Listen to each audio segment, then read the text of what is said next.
السلام عليكم ورحمة الله وبركاته. أهلا وسهلا بكم، يا رب تكونوا بخير وبصحة وبأحسن حال. النهاردة كده هنعمل مع بعض فسيخ بطريقة حلوة وجميلة وإن شاء الله هتعجبكم. طبعا كده بسم الله الرحمن الرحيم، جبنا كده السمك البوري، جبناه كده بالليل وغسلناه كده حلو، سبناه كده في المصفى دي كده لغاية لما تصفى. طبعا كده غسلناه بمية، طبعا كده جبنا البوري غسلناه كده بميه جاريه، وطبعا زي ما انتوا كده شفتوا في المصفى كده، ووقفناه كده على بقه لغايه كده، وحطينا طبعا كده صينيه تحت المصفى وغطيناه بشاشه عشان مفيش اي حاجه حشرات تيجي عليه. سيبناه كده صفى للصبح. طبعا كده نقينا البوري مبطرخ كده وحلو. طبعا البوري الحلو المبطرخ ده بيكون كده في اواخر 12 على اول كده واحد، بيبقى حلو كده وجميل. شايفين كده البرايه بسم الله ما شاء الله، نقيناهم كده حجم كبير زي ما طبعا كده. انا صحيت الصبح بدري ورحت كده على حلقه السمك وابدعت كده في تنقيه البوري المبطرخ الجميل. شايفين كده مبطرخ كده وبطنه كده منفوخه ازاي، طبعا كده وطازه وجميل. وجبت كده احجام كبيره، الاتنين كده حوالي كيلو زي ما انتوا كده شايفينهم. طبعا كده زي ما قلت، طبعا كده احلى واجمل كده فسيخ ممكن تخليه يفضل معاك من السنه للسنه، اللي هو كده الجميل والمبطرخ، اللي هو كده اللي بيكون في اواخر 12 على اوائل كده اول كده واحد. نقيناه كده حلو وجميل، وزي ما قلت جبته كده وغسلته وسبته كده تصفى على بقه كده في المصفى. وكده هنبدا نخلله مع بعض. نقيناه كده تنقايه حلوه. طبعا كده معانا كده حوالي كيسين ملح، ننزل كده عليهم بمعلقه شطه ناعمه، معلقه كده كركم. طبعا ده كده ملح خشن عشان ما ينفعش بالملح الناعم، لازم كده الملح بتاعنا يكون خشن، عشان طبعا كده لو عملتيه بملح ناعم بينزل الميه بتاعته وبينشف معاكي. طبعا كده ومعلقه الكركم دي جميله كده عشان تديلك كده اللون الاصفر الجميل للفسيخ، والشطه عشان تحفظهولك ما يبصش وما يدودش. نبدا كده بسم الله الرحمن الرحيم، نجيب كده البوري الجميل الحلو المبطرخ بتاعنا. طبعا كده اتاكدنا ان مفيش اي ميه، طبعا لو في اي ميه كده ننشفها بمنديل. نبدا كده الخيشين بتاعته نكبس كده كويس كبسه كده حلوه.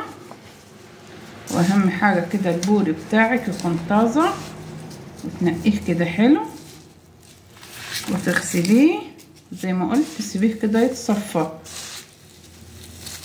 نكبس كده كويس. طبعا كده الملح هو اللي هيحفظهولك وما يخليهوش يبوظ ولا يدود ولا اي حاجه.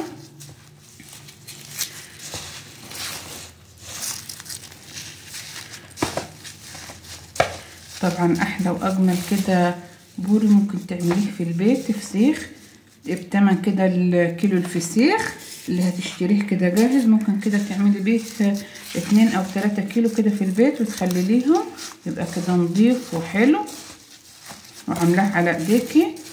كفايه كده انك عاملاه على ايديكي وتاكلي حاجه كده انت عاملاها وضامنه هي كده اتعملت ازاي واتخللت ازاي، وضامنه كده نظافتها. طبعا دي حاجه معروفه، الحاجه اللي بتتعمل في البيت مفيش كده في نظافتها ولا في جمالها. طبعا كده نكبس كده كويس.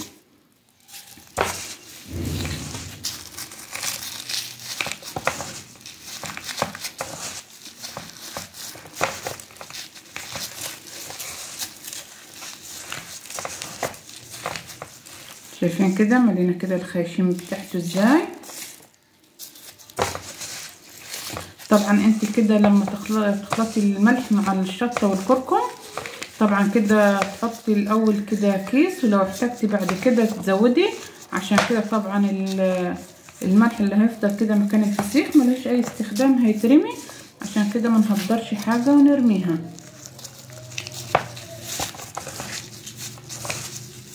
نكبس كده كويس.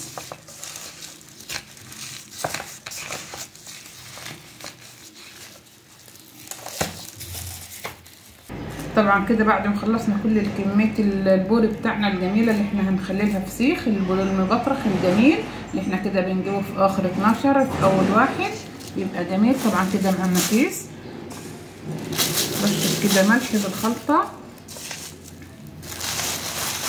حط واحده كده وواحده بالعكس كده، ونريحهم كده كويس في الكيس. رشه طبعا كده من الملح، ونحط كده واحد تاني رشه طبعا كده من الملح.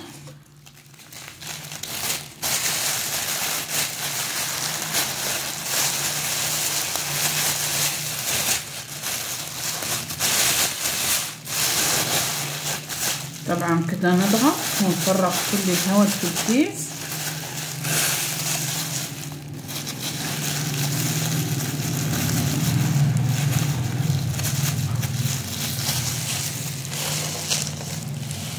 طبعا كده وهنقول لكم ازاي تسيبيه كده في مكانه، تسيبيه كده قد ايه، ونفتح عليه طبعا بعد ما يستوي كده ان شاء الله، ونقول كده شويه تعليمات عشان الفسيخ بتاعك يطلع كده ناجح وجميل. طبعا واحده كده واحده كده بالعكس،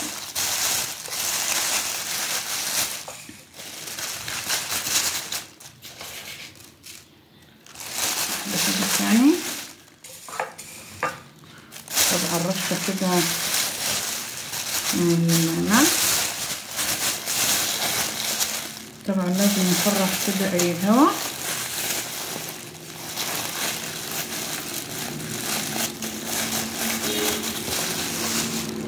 طبعا كده كيسنا كده كل الكميه، نبدا كده نرصهم كده في كيس مع بعض.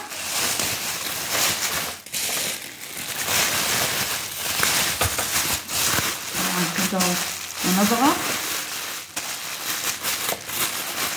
نقفل كده الكيس بتاعنا كويس.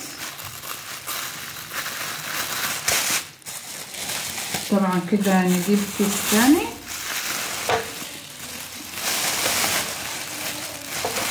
طبعا احنا كده هنحطهم في حوالي كده 6 اكياس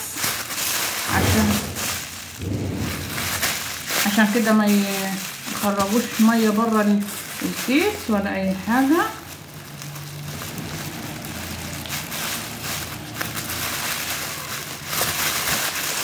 فرغ كده الهواء، نربطه كده كويس.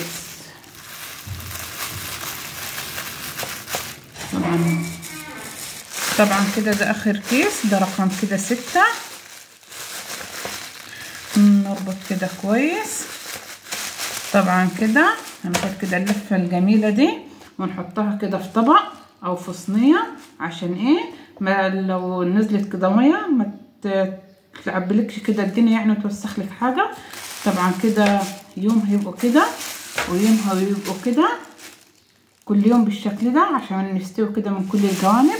طبعا كده بعد ما نحطه في الطبق نحطه كده في مكان في المطبخ عندنا مظلم في درج المطبخ ويكون دافي، عشان طبعا كده الجو شتاء وعشان تستوي معاك وتبقى جميله ان شاء الله. كده هنفتح عليهم ونقول كده خد وقت قد ايه، ونشوف الجمال وحلاوه الفسيخ بتاعنا بعد ما يستوي اللي احنا عملناه مع بعض.